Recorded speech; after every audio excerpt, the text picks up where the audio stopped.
Ya, orang benar pasti selalu mengandalkan Tuhan. Puji Tuhan. Baca satu ayat dua ayat lah ya dalam Mazmur pasal 37 ayat yang ke-25 dan 26. Ya, orang benar itu pasti selalu fokus dan mengandalkan Tuhan ya. Kemarin kita fokus gagal dan sampai gagal fokus ya. Salah fokus, salfok lagi apalagi ya. Giliran lihat dunia semangat, giliran lihat Tuhan hilang semangatnya ya. Jangan ya. Apalagi perpuluhan. Ah, haleluya.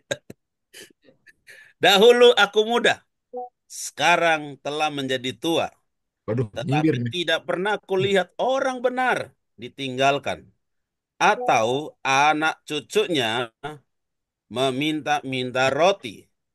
Tiap hari ia menaruh belas kasihan dan memberi pinjaman, dan anak cucunya menjadi berkat luar biasa. Amin, amin. Ya, ini merupakan sebuah pengalaman hidup perjalanan daripada seorang yang mengandalkan Tuhan, seorang yang selalu dekat dengan Tuhan, selalu bergaul karib dengan Tuhan.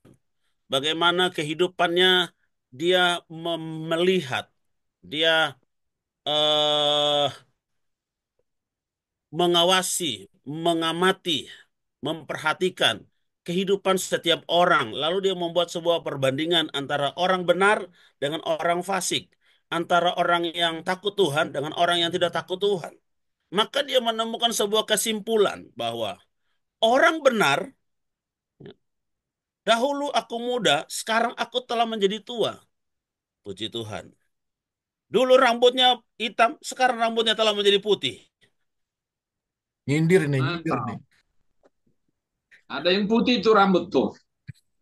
Ya, kan putih itu tidak selalu tua. Putih itu selalu bisa bisa karena penyebab pigmen, karena keturunan barangkali ya. Tapi ini tuh Kalau rambut putih itu artinya sudah meninggalkan dunia hitam, Pak. Haleluya. Mantap. jadi dia memberikan sebuah kesimpulan bahwa dalam kehidupan dia sepanjang masa itu dia selalu melihat bahwa orang benar itu pasti dipelihara Tuhan. Orang Amen. benar itu pasti ditolong Tuhan. Orang benar itu pasti diberkati Tuhan. Orang benar itu pasti hidup dalam kelimpahan. Dan itu yang menjadikan dia memiliki semangat untuk selalu mendekatkan diri dan mengandalkan Tuhan. Saya, ya puji Tuhan, beberapa kali pergi ke beberapa, bukan untuk menyombongkan diri ya, tapi ini memang pengalaman beberapa negara yang negaranya sudah maju dan banyak kan kebanyakan orang Kristen di situ. Ya, Singapura itu tidak ada pengemis di sana. Ya, di Singapura itu tidak ada pengemis, tidak ada peminta-minta, tidak ada gepeng, gelandangan, pengemis nggak ada. Ya, jadi eh, kita mau naik angkutan, kita mau makan di restoran, mau makan di warung, nggak ada yang datang nyanyi terganggu lagi. Kita lagi nikmati, tiba-tiba datang nyanyi, minta-minta duit, itu nggak ada ya. Baik Singapura, baik Hong Kong, baik Korea, ya itu tidak ada. Kenapa? Karena kebanyakan ya daerah negara-negara ini negara-negara yang mayoritas Kristen begitu ya. Kekristenannya itu apalagi ketika saya ikut konferensi di Korea pada tahun 2018 ya, betapa orang-orang Korea itu kalau memuji Tuhan luar biasa, all out ya. Mereka memuji Tuhan itu, aduh, mereka nggak peduli dengan lipstik mereka, nggak peduli dengan rambut palsu mereka, nggak peduli dengan gigi palsu mereka gitu ya. Mereka betul seperti tadi Pak Rios bilang, ayo kalau mau lompat, loncat-loncat, silakan loncat-loncat. Betul, mereka memuji Tuhan itu begitu semangatnya sampai keringatan ya. Mereka tidak peduli dengan atribut lahirnya mereka, tapi mereka begitu memuliakan Tuhan. Nah, maka itu betapa mereka memiliki kehidupan yang diberkati. Tidak ada pengemis, tidak ada gelandangan, seperti itu. Nah, kita di Indonesia ini, kita di mana-mana capek.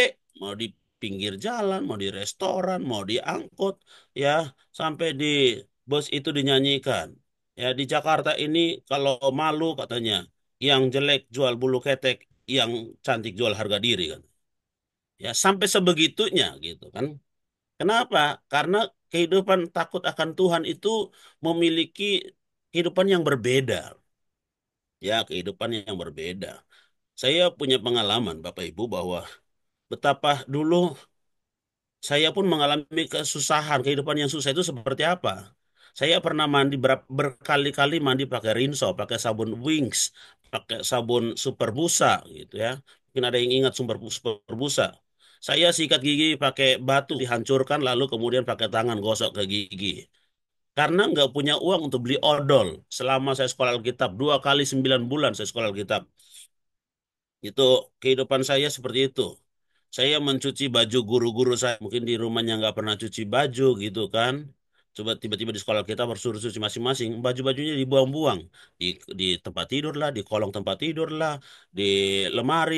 Jadi saya bilang begini, saya tawarin diri. Boleh nggak saya cuci bajumu? Saya bilang gitu. Oh, mau cuci baju saya? Bayar berapa? Nggak usah bayar, saya bilang gitu. Nggak perlu dibayar. Tujuan saya adalah supaya saya bisa pakai sabun sabun cucinya dia, Rinso. Bisa saya cuci baju saya, bisa saya pakai mandi sekalian gitu ya. Ya, saya mengalami seperti apa hidupnya susah itu nggak menyenangkan. Ketika teman-teman semua PKL karena mereka punya ongkos, mereka bisa cari tempat PKL masing-masing. Saya nggak bisa PKL karena nggak punya duit. Terpaksa saya tinggal di asrama seorang diri. Ya, sampai pada staf itu bilang begitu. Kenapa sih Pinto tuh nggak PKL? Saya bilang ya, bagaimana saya mau PKL? Duit aja nggak punya. Saya mau pergi kemana? Saya nggak ngerti. Saya bilang gitu. Mau pergi ke tempat siapa? Saya juga nggak tahu. Ya, akhirnya saya diantar pakai pick up ke rumah guru, ke tempat guru, tuh pick up PKL di tempat guru gitu. Begitu kembali dari PKL, guru saya langsung nyindir. Wah, para siswi-siswi, siapa yang menikah sama Pinto itu pasti bahagia. Ini kehidupan seperti itu, memang nggak punya duit, hidup susah. Aduh Tuhan, sangat tidak menyenangkan. Makanya kulit saya tambah gelap ya. Apa boleh buat orang mandi pakai rinso? Kalau baju dicuci pakai rinso putih, saya mandi pakai rinso tambah gelap, saudara ya.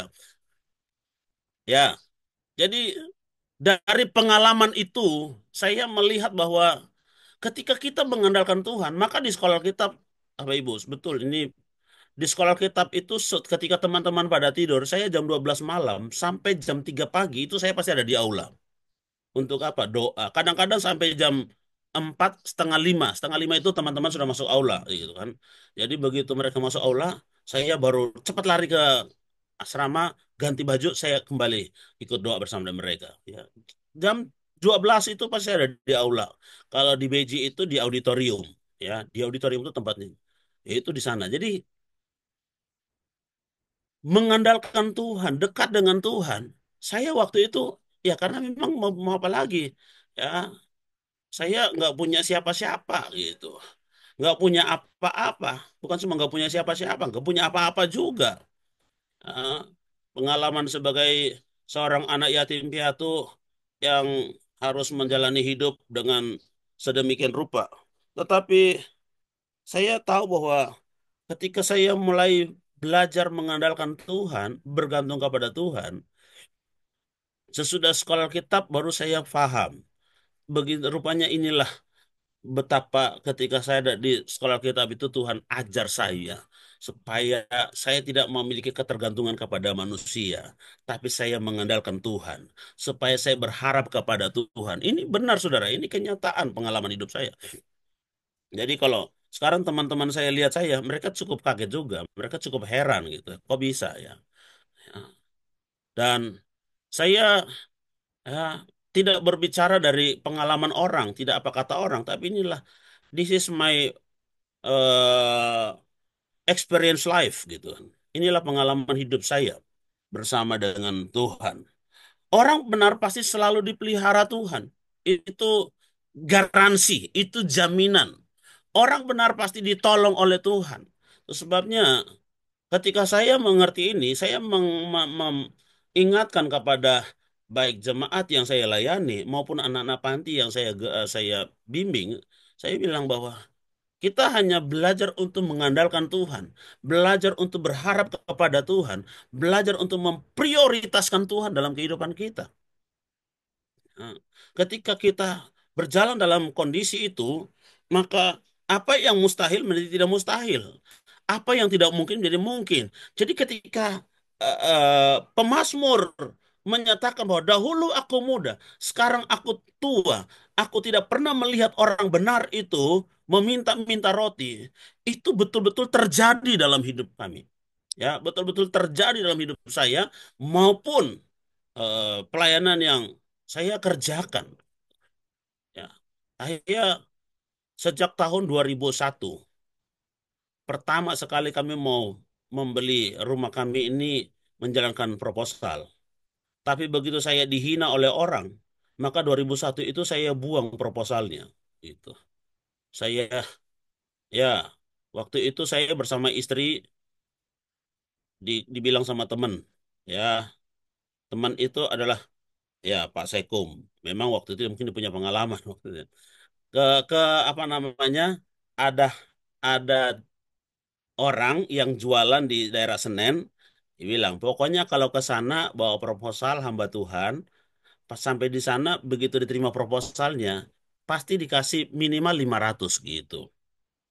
Jadi waktu itu kita lagi pembelian rumah ini, kemudian kita pikir ya dari mana duit? Nggak punya duit.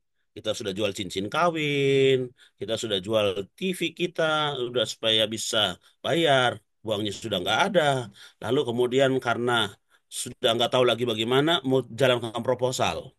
Begitu sampai di Senen kami sudah, wah puasa hari itu, puasa supaya ya Tuhan dengarlah sampai di sana bisa dapat 500 minimal.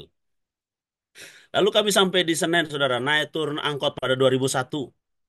Ya, naik turun angkot. Begitu sampai di Senen, alamat yang kami tuju, kami temukan. Habis itu begitu ketemu, datanglah pelayannya, pelayan toko, toko jualan, jualan toko. Wah, mau apa Bapak Ibu? Mau ketemu bos. Oh, lagi sibuk. Oh ya, boleh nggak sebentar aja ketemu? Nggak bisa, lagi sibuk.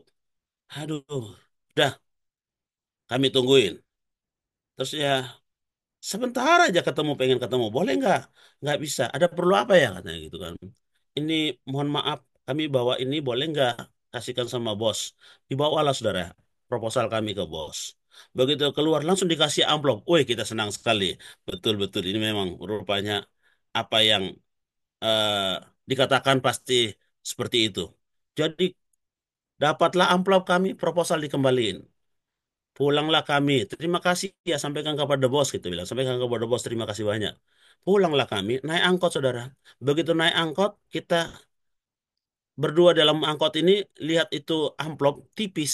500 tipis amat. Gimana ceritanya 500 kok tipis? Gitu ya. Akhirnya kita mulai debat suami istri dalam bos. Wah, ini pasti cek ini. Nggak mungkin 500 ini. Ini uang. Ini pasti cek. Ya, memang kita cekcok lah kita di dalam bus ya, saudara ya. Gara-gara amplopnya tipis. Akhirnya kita penasaran.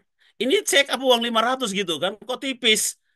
Jadi bukalah kami itu apa amplopnya itu. Begitu dibuka, saking hati-hatinya kita saking senangnya berdoa dulu. Terima kasih Tuhan. Dalam bus loh saudara. Wah dalam bus berdoa. Terima kasih Tuhan untuk ada Tuhan yang sudah memberkati kami. Bukalah amplopnya. Begitu buka, satu lembar. Lalu kemudian kita tarik pelan-pelan. Masa 500 satu lembar? Ya, tarik pelan-pelan. Wah, ternyata nggak ada angka limanya, yang ada angka dua.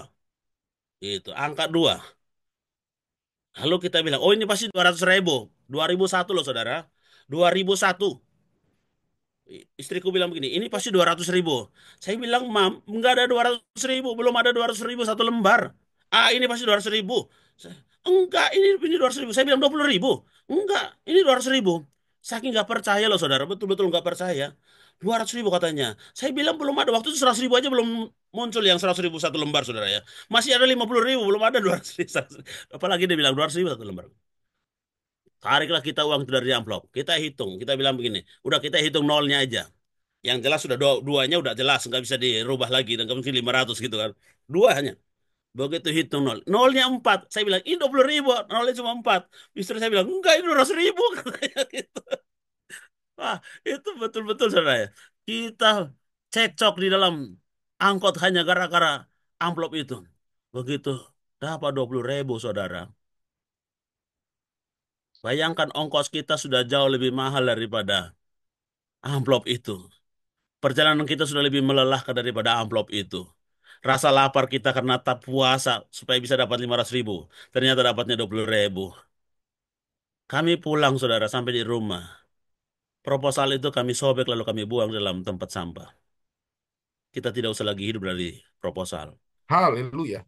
Kalau Tuhan mau pelihara, Tuhan pasti pelihara. Kalau Tuhan mau sediakan, pasti Tuhan sediakan. Tidak usah lagi bergantung kepada proposal. Dan puji Tuhan, sejak hari itu sampai hari ini, kami tidak pernah lagi mau menjalankan proposal. Dalam kondisi apapun, dalam kadar apapun. Kami tidak mau menjalankan proposal. Kecuali PMD ya. Kalau PMD lain gitu ya. Haleluya. Jadi, sejak hari itu kita belajar. Ayo, kita hanya berdoa. Mengandalkan Tuhan. Bergantung kepada Tuhan, berharap kepada Tuhan. Tidak usah lagi berharap kepada orang, siapapun dia. Tidak usah berharap kepada orang. Kita mau berharap kepada Tuhan. Dan ternyata keputusan itu bukan keputusan yang keliru. Ternyata keputusan itu bukan keputusan yang salah. Keputusan itu adalah keputusan yang benar. Sehingga sampai hari ini, Tuhan boleh pelihara, Tuhan boleh sertai. Bahkan selama masa COVID, panti-panti asuhan lain tidak bisa dikunjungi karena pembatasan. Panti asuhan kami tetap bisa dikunjungi, sekalipun kiri kanan kami ada yang kena COVID. Tapi lingkungan kami tetap meluaskan kami bisa dikunjungi. Jadi orang bisa datang ke sini mengantar. Mereka telepon, Bapak, Ibu, boleh nggak kami datang membawa sembako? Oh, boleh.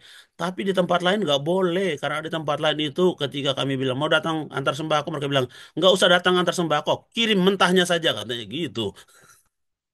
Tapi di tempat kita, mereka tetap datang. Akhirnya, di tengah orang lagi kesusahan, kami menuai.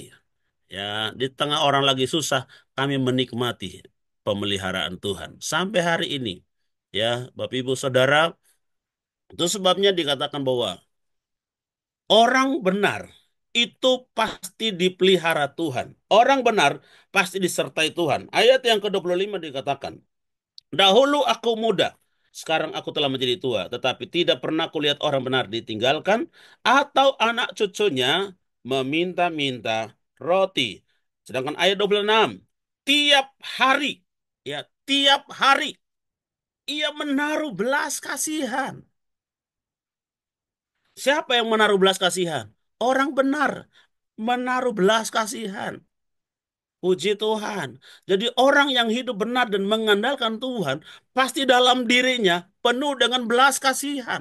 Apalagi kita adalah orang-orang benar, orang percaya yang ah, pengikut Tuhan, murid Tuhan. Pasti hidup kita harus memiliki belas kasihan. Kata belas kasihan dalam bahasa Inggris itu pakai kata mercy, ya. Mercy, merciful. Saya pernah berkhotbah di sebuah tempat yang tempatnya sangat gunung. Wow, untuk mencapai ke situ hanya mobil off-road yang boleh naik. Tapi waktu itu di NTT, ya di Kupang, yang hadir 400 lebih, 500-an orang. Itu orang gemim lagi semua. Orang gemit semua. Orang gemit semua. Lalu saya bilang sama mereka, Anda ingin naik Mercy atau Anda ingin naik odong-odong, Anda yang menentukan. Kalau Anda ingin naik Mercy, jadikanlah hidupmu penuh dengan belas kasihan. Pasti mercy yang Anda naikin. Tapi kalau hidupmu penuh dengan kepelitan, medit, skakar, pasti hidupmu pasti naik odong-odong melulu. Jadi untuk naik odong-odong atau naik mercy, Anda yang menentukan. Ya. Jadilah hidup yang suka berkorban, suka memberi, ya, penuh dengan belas kasihan, pasti Anda akan naik mercy, ya. Anda akan naik mercy. Saya orang kampung, saya orang desa, anak yatim piatu dari kecil. Tapi kalau hari ini saya bilang, soal naik mercy, saya sudah berkali-kali naik mercy. Meskipun mercy orang saya numpangin gitu. Saya cuma diajak numpang, tapi paling tidak saya sudah naik mercy. Tidur di hotel berbintang. Bintang 7 yang terpercaya, semua saya sudah pernah tidur di sana gitu ya. Kenapa? Karena yang menentukan itu kita. Mari miliki hati yang penuh dengan belas kasihan. Orang benar itu setiap hari memiliki kehidupan yang penuh dengan belas kasihan. Minimal kita melihat orang-orang itu hati kita tergerak oleh belas kasihan, saudara. Ya, jadi orang benar itu karena dipelihara Tuhan, hidup dalam kelimpahan. Sehingga ketika melihat orang itu penuh dengan belas kasihan. Saya kalau melihat orang itu di jalanan, saya penuh dengan belas kasihan. Bagaimana supaya saya bisa menolong mereka? Bagaimana supaya saya bisa membantu mereka? Saya bisa menjadi berkat bagi mereka. Ya. Kenapa? Karena dalam diri orang benar itu ada belas kasihan. Alkitab bilang, tiap-tiap hari ia menaruh belas kasihan. Hmm. Milikilah kehidupan yang penuh dengan mercy. Mersinya Tuhan, mersinya Yesus. Yesus itu melihat orang selalu tergerak oleh belas kasihan, tergerak hatinya oleh belas kasihan. PMD berdiri karena hatinya tergerak oleh belas kasihan, peduli kepada orang-orang di desa. Mau memberkati, menjadi berkat bagi orang-orang di desa. Jadi ini tidak hanya sekedar menjadi sebuah wacana, tidak hanya sebuah keinginan, tapi akan direalisasikan. Maka mari kita berdoa bersama supaya hati yang penuh dengan belas kasihan kita bisa bagikan belas kasihan itu kepada orang-orang di desa. Mereka bisa menikmati kehidupan yang sama, ya. Desa dengan kota itu seimbang. Desa dengan kota itu sama. Siapa yang bisa merubah itu? Mari dari PMD kita akan membawa sebuah terobosan. Kita akan membawa sebuah perubahan untuk mengubah paradigma, ya, mengubah pola pikir. Kehidupan miskin, kehidupan melarat, kehidupan kere itu harus dirubah. Bahwa ketika hidup benar dan mengandalkan Tuhan, pasti diberkati Tuhan. Ya, pasti diberkati Tuhan, diangkat oleh Tuhan. Lalu kemudian yang kedua, saudara. Jadi tiap-tiap hari ada belas kasihan. Lalu kemudian yang kedua, apa yang dimiliki kehidupan orang benar? Tiap-tiap hari memberi pinjaman. Puji Tuhan. Jadi mari kita belajar untuk bukan meminjam, tapi memberi pinjaman. Ulangan bilang, jikalau engkau sungguh-sungguh mendengarkan suaraku dan melakukan segala yang kuperintahkan kepadamu, aku akan membawa engkau naik dan bukan turun, menjadi kepala dan bukan ekor, memberi pinjaman dan bukan meminjam. Puji Tuhan, memberi pinjaman. Jangan sampai kita menjadi orang benar. Sedikit menghadapi masalah keuangan, langsung cari siapa ya? Siapa yang bisa kira-kira saya pinjam ya? Dari siapa ya bisa datang ke pinjaman ya? Aduh, saudara, ini bukan orang benar. Tidak bedanya kita orang dunia. Gitu. Tapi orang benar mengandalkan Tuhan, diberkati Tuhan, sehingga bisa memberi pinjaman. Ya, bisa memberi pinjaman. Orang datang, kalau ke tempat tempat kami datang, mereka bilang, "Oh, boleh pinjam duitnya dulu. Kalau mau pinjam tidak ada. Tapi kalau memang betul butuh ini, ada 100, ada 200 nggak usah pinjam." Itu bawa aja. Ya, jadi berkat. Orang bisa melihat itu. Haleluya. Ya, saya puji Tuhan, saudara ya. Kalau saudara datang ke gereja, saudara tanya itu tukang-tukang ojek atau apa namanya itu, saudara sebutin saja nama saya, pasti mereka tahu di situ. Ya, bahkan pernah kami mau bepergian, saudara. Bosnya itu diparkir depan gereja situ. Lalu kemudian dilarang sama tukang ojek, nggak boleh bus parkir di sini. Mau mau jemput siapa? Itu pendeta Daniel di dalam katanya gitu kan. Wah langsung, oh si bos, ya udah parkir katanya gitu. Jadi nggak dilarang bosnya diparkir situ katanya, kata si tukang ojek. Oh punya si bos ya katanya. Iya iya udah katanya. Oh si bos, oh rupanya ya. Mereka tahu saya bos memang, bekas orang susah. Haleluya. Luar biasa. Masuk ke perumahan saudara, itu satpam. Kalau saya begitu sudah mobil saya belok, dia bisa berdiri lalu dia hormat, kemudian dia buka pagar, saudara. Ini kan buat sesuatu yang rasanya menggelitik, saudara. Ya, satpam, kan satpam Muslim, saudara. Begitu mereka melihat mobil saya, mereka berdiri, hormat, lalu buka pintu pagar. Yes. Nah, kenapa? Karena kita mau menjadi berkat. Ya, setiap bulan itu kita kasih sama security itu sembako. Sama tukang ojek itu kalau kita ada acara mereka makan, bagiin sembako sama mereka, saudara ya. Itu sebabnya mereka melihat itu, mereka tahu itu. Nah, orang benar itu orang yang mengandalkan Tuhan bukan meminjam tapi meminjamkan. Ya, hidup aja kita meminjamkan, apalagi cuma duit kita, saudara ya. Tapi saudara jangan sampai gara-gara dengar khotbah ini, itu saudara rame-rame datang ke rumah saya pinjam duit, ya. Wah kan katanya boleh meminjamkan, datang aja ke tempat Pak Pintu. Jangan ya, kita orang benar semua. Kita ada orang-orang yang mengandalkan Tuhan. Mari kita rame-rame mau meminjamkan. Bukan hanya bisa meminjamkan harta kita, tapi nyawa kita kita juga mau pinjamkan kepada orang lain. Supaya orang lain juga memiliki kehidupan yang sama seperti kita, memiliki kehidupan yang seimbang dengan kita, saudara ya. Lalu kemudian yang ketiga adalah anak cucu menjadi berkat. Tidak hanya saudara yang diberkati Tuhan, anak cucu menjadi berkat. Ada keluarga yang kaya raya, kemudian tiba-tiba ada keluarganya miskin. Kenapa kamu miskin? Oh iya iyalah, saya keturunan yang ke-8 katanya gitu.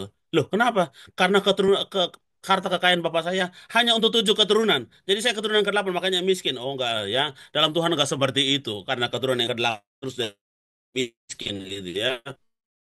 Usia muda sampai usia tua, dari keturunan pertama sampai selanjutnya akan menjadi berkat. PMD akan menjadi berkat karena PMD hidupnya benar, takut Tuhan. Setiap hari beribadah, sekalipun bayar apa namanya ini Zoom ini tanpa ya tanpa kasih duit, puji Tuhan. Pak Uncle sekalipun ada di Australia, tetap Zoom-nya diberikan untuk kita bisa pakai secara free. Kita pakai kuota untuk membeli apa membuka Zoom ini tanpa kita menuntut. Kenapa? Karena kita tahu bahwa kita diberkati Tuhan. Kita tahu bahwa kita hidup dalam pemeliharaan Tuhan. Kita tahu bahwa kita hidup dalam perlindungan Tuhan. Puji Tuhan. Saudara, jemaat kami untuk tahun 2025 ini, saya katakan tema kami adalah, ayo kembali ke Galilea. Ya, kembali ke Galilea. Mengapa harus kembali ke Galilea? Yesus ketika bangkit, Yesus berkata kepada mereka, temui aku di Galilea. Apa itu Galilea? Galilea adalah tempat di mana murid-murid dipanggil Tuhan, murid-murid dipilih Tuhan, murid-murid belajar melayani Tuhan, memulai pelayanan itu. Ingat, dari mana engkau dipanggil, dari mana engkau dipilih, dari mana engkau memulai pelayanan. Ingat itu, supaya engkau tidak menjadi pribadi yang sombong dan lupa diri, tapi menjadi pribadi yang tetap ingat akan panggilan dan pilihan Tuhan dalam seluruh kehidupan kita. Ya, jadi orang benar pasti mengandalkan Tuhan. Yeremia pasal yang ke-17 ayat 7 dan 8. Diberkatilah orang yang mengandalkan Tuhan, yang menaruh harapannya kepada Tuhan. Ia seperti pohon yang ditanam di tepi aliran air, yang merambatkan akar-akarnya ke batang air, yang tidak mengalami datangnya panas terik, tetapi yang selalu hijau daunnya dan yang selalu berbuah, saudara ya. Itu orang yang mengandalkan Tuhan.